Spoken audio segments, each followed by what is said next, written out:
ওরে বাবা গো, ওরে মা গো, ওরে বাবা গো, ছেড়ে দে, ছেড়ে দে। তোমার এত শক্তি আমি জানতাম না। আমি হচ্ছি বাঘ মামা। এই জঙ্গলে আমার চেয়ে শক্তিশালী আর কেউ নেই, আর কারো এত শক্তি নেই যে আমার সাথে লাগতে আসে। এই জঙ্গলটা শাসন করত বাঘ মামা। ওর থাবা থেকে জঙ্গলের কোনো পশু পাখি বাঁচতে পারতো না। কিন্তু বাঘ মামার গুহার পাশেই ছিল ঘন বড় জঙ্গল, আর ওই জঙ্গলে ছিল বিশাল বড় হালুম রাক্ষস। আর ওই জঙ্গলটা শাসন করত হালুম রাক্ষস।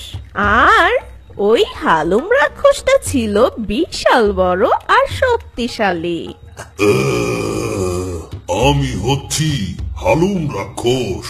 আমার মতো এত বড় দানব এই পৃথিবীতে আর একটাও নেই। আমাকে দেখে সবাই ভয় পায়। আমার সাথে মোকাবেলা করার সাহস কারো নেই।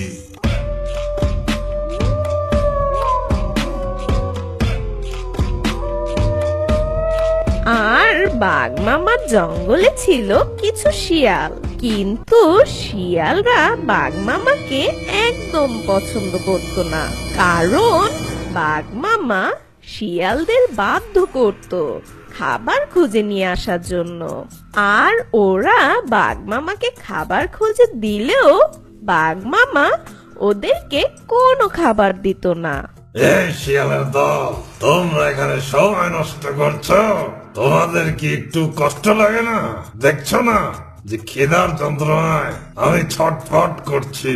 সকালে তোরা অল্প করে আমার জন্য শিকার নিয়ে এসেছিস, ওটা তো আমি কখনই খেয়ে শেষ করে ফেলেছি। এখনই যা বড় কোনো শিকার ধরে নিয়ে আয়, না হলে কিন্তু আমি তোদের সব কয়টাকে খেয়ে ফেলবো। ঠিক আছে বাঘ মামা, আমরা এখনই আপনার জন্য শিকার নিয়ে আসছি। আমরা এখনই জঙ্গলে যাচ্ছি। এই কথা বলে বাঘ মামা তার গুহার কাছে চলে গেল। না না, এই বাঘ মামার যন্ত্রণায় আর এই জঙ্গলেই থাকা যাচ্ছে না।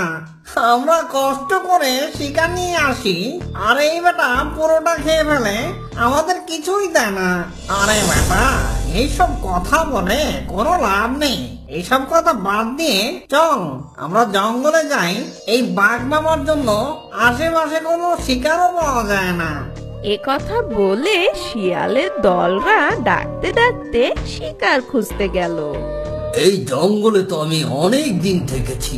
এক কাজ করি, পাশের জঙ্গল থেকে একটু ঘুরে আসি। আমার ভয়ে তো কোনো পশু পাখিও এই জঙ্গলে আসে না। দেখি ওই জঙ্গলে গিয়ে কোনো পশু পাখি পাওয়া যায় কিনা।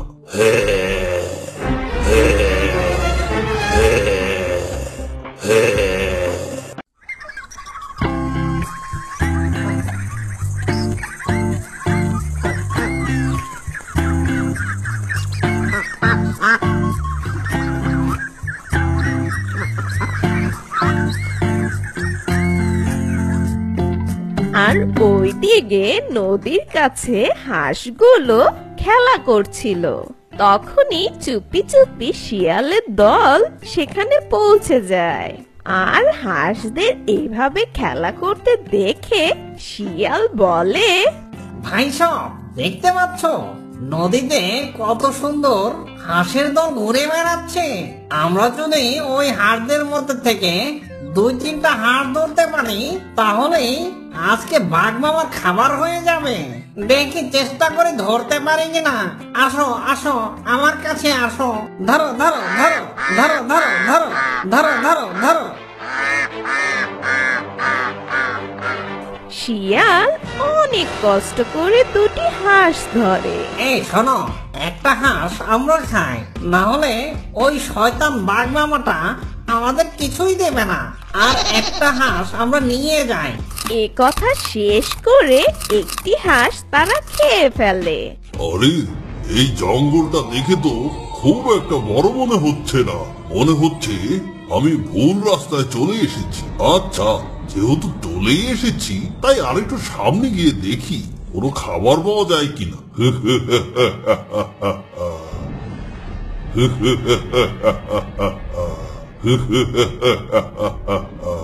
আরে এটা তো হালুম রাক্ষস, কিন্তু এই হালুম রাক্ষস এখানে এলো কি করে? এই আর দেরি করিস না, চল তাড়াতাড়ি বাঘ মামার গুহায় যাই। বাঘ মামার খাওয়ার সময় হয়ে গেছে। ওই বেটা রাগ করে আবার আমাদেরই না খেয়ে ফেলে। আরে শোন না বন্ধু, আমার মাথায় একটা বুদ্ধি এসেছে। এই হালুম রাক্ষসটা অনেক শক্তিশালী। আমার মনে হয় এই হালুম রাক্ষসী আমাদের ওই বাঘ বাবার হাত থেকে বাঁচাতে পারবে। এই দানবটাই ওই বাঘ বাবার সাথে পেরে উঠবে। আরে অনেক সময় হয়ে গেছে, কিন্তু ওই শিয়ালের দল তো এখনো আসলো না। এত দেরি তো ওরা কখনোই করে না। মনে হচ্ছে আজকে ওই শিয়ালের মধ্যে থেকেই আমার কাউকে খেতে হবে। হালুম রাক্ষসের কাছে যায় আর তাদের কষ্টের কথা তাকে সব খুলে বলে। আর হালুম রাক্ষসও শিয়ালদের সব কথা মন দিয়ে শুনে।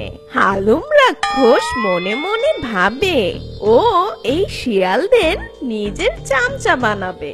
আর তখন হালুম রাক্ষস বলে, আরে ওই বাঘ মামার হাত থেকে এই জঙ্গলের কেউ রক্ষা পাচ্ছে না। তোমাদের শিয়াল পালকে অনেক অত্যাচার করেছে ওই বেটা। এই শিয়ালের দল, চলো আমাকে ওই বাঘ মামার গুহায় নিয়ে চলো। হ্যাঁ হালুম রাক্ষস, আমাদের সাথে চলো, আমাদের সাথে এখনই চলো ওই বাঘ মামার গুহায়। ওই বাঘ মামা আমাদের জন্যই অপেক্ষা করছে। আর এ কথা বলে হালুম রাক্ষস আর শিয়ালের দলরা রওনা দিল বাঘের গুহার উদ্দেশ্যে। এই হালুম রাক্ষসের হাতে যদি বাঘ মামার ধোলাই হয়, তাহলে এই জঙ্গলটায় আবার শান্তি ফিরে আসবে। তখন আমরা অনেক মজা করতে পারবো। আমরা এই জঙ্গলে রাজত্ব করব। আর জঙ্গলের কিছু দূর গিয়ে হালুম রাক্ষস বলে, অনেক দূরেই তো চলে এসেছি, কিন্তু ওই বাঘ মামার গুহাটা কোথায়? ওস্তাদ, ওই সামনে ওর গুহা আছে। চলো আর বেশি দেরি করো না, ওকে এখনই যে আমি উচিত শিক্ষা দেব। কিন্তু ওস্তাদ সাহেব, আপনি এখানেই থাকুন, আমরা শিয়ালার দলগুলো প্রথমে যাই। না হলে ওই বাঘ মামা সব বুঝে যাবে, তখন আমাদের সবাইকে মেরে ফেলবে। ওরে বাবা রে বাবা, এত ভয় পাচ্ছিস কেন? আমার হাতেই তো ওই বাঘ মামা আজকে মরে যাবে। আর ওইদিকে বাঘ মামা খিদের জ্বালায় গুহা থেকে বের হয়ে এদিক ওদিক ঘুরতে লাগে। আর শিয়ালদের দেরি দেখে বাঘ মামা অনেক ক্ষেপে যায় আর বলতে লাগে, আজকে আমি ওই শিয়ালের পালকে সব চাবিয়ে খেয়ে ফেলবো, না হলে আমার নামও বাঘ মামা না। ঠিক তখনই শিয়ালের দলেরা বাঘ মামার সামনে আসে। আর বাঘ মামার সামনে এসে শিয়াল বলে, বাঘ মামা, আমরা চলে এসেছি, কিন্তু অনেক খোঁজাখুঁজির পরও আমরা কোনো বড় শিকার পাইনি। আজকের জন্য এই ছোট হাঁসটাই আপনাকে খেতে হবে। এই দেখে বাঘ মামা রেগে মেগে বলে, এতক্ষণ পরে এই ছোট একটা হাঁস এনেছিস আমার জন্য? ঠিক আছে, এখনই ধর আমার চোখের সামনে থেকে। আমি আমার গুহায় যে এই হাঁসটা খাবো। এই বলেই বাঘ মামা ওর গুহায় চলে যায় আর হাঁসটিকে কাঁচা চিবিয়ে খায়। উম, উম, আহ, আহ, হে, হে, হে, হে, হে, হে, হে। কি হয়েছে? বাইরে এত জোরের হাসি কার?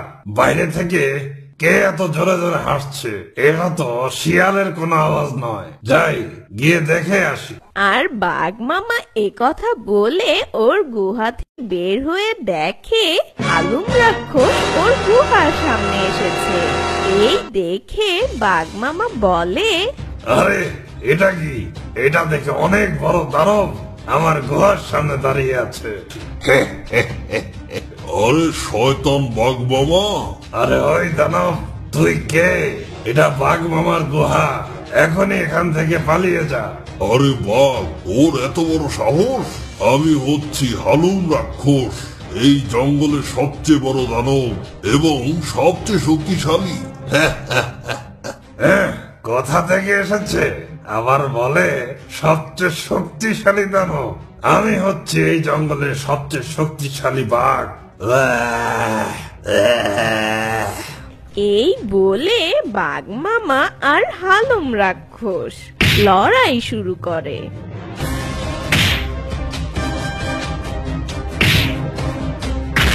ওরে বাবা গো, ওরে মা গো, ওরে বাবা গো, ছেড়ে দে, ছেড়ে দে। তোমার এত শক্তি আমি জানতাম না, আমাকে ছেড়ে দাও। ওরে বাবা গো, তোমার এত শক্তি আমি জানতাম না, আমাকে ছেড়ে দাও। ঠিক আছে, আমি তোকে ছেড়ে দিচ্ছি, কিন্তু তোমাকে এই জঙ্গল ছেড়ে যেতে হবে। ঠিক আছে, ঠিক আছে ওস্তাদ, আজই এই জঙ্গল ছেড়ে আমি চলে যাচ্ছি। এ কথা বলেই বাঘ মামা ওই জঙ্গল থেকে পালিয়ে যায়। আর হালুম রাক্ষস শিয়ালের দলদের বলে, শোনো শিয়ালের দল, এখন থেকে তোমাদের কারো নিজের শিকার কারো সাথে ভাগাভাগি করতে হবে না। এই শুনে শিয়ালের দল খুশি হয়ে যায় আর খুশি হয়ে বলে, তোমাকে অনেক ধন্যবাদ এই বাঘ মামাকে ভাগানোর জন্য। এখন থেকে আমরা যাই শিকার করব, আমরা সেখান থেকে তোমাকে একটা ভাগ দেব। না, তোমাদের কাউকে আর ভাগ দিতে হবে না। এই জঙ্গলটা অনেক ছোট, আমি আমার আগের জঙ্গলেই ফেরত যাব। তোমরা এই জঙ্গলেই থাকো, আমি এখনই গেলাম, বাই। এ কথা বলে হালুম রাক্ষস ওখান থেকে চলে যায়। আর শিয়ালের দল অনেক খুশি হয়ে ওখানে জীবন যাপন করতে থাকে।